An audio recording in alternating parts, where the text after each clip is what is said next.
बोलतेच मी माझ्या लेकाशी.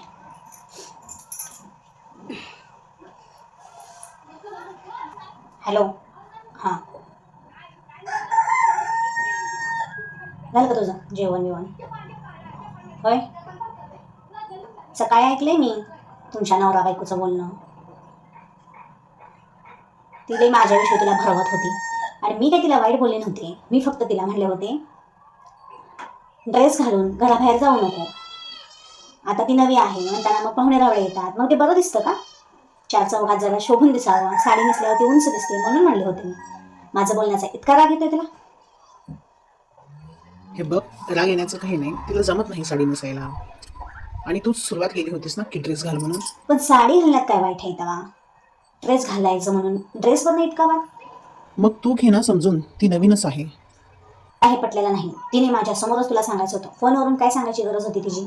तुझ्यात आणि माझ्यात भांडण लावायचा प्रयत्न करते ती. आणि तू बायकोचा बैल तिचं ऐकणार? हो, कारण ती माझी बायको आहे आणि मला तुझ्या आणि बाबांसारखं नातं होऊन द्यायचं नाही आमचं.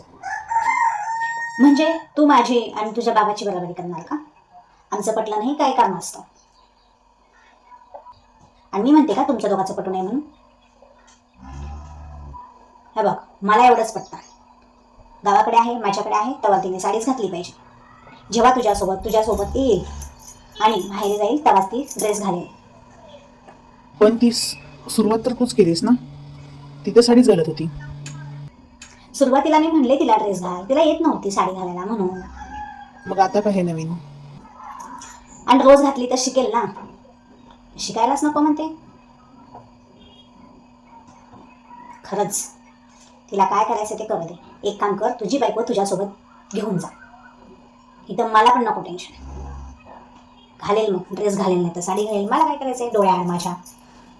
हो, करा तुमचा शहाणपणा करा. आणि ऐक ना बघा, तू तुझ्या बायकोचंच आहे, नको ऐकूस माझं.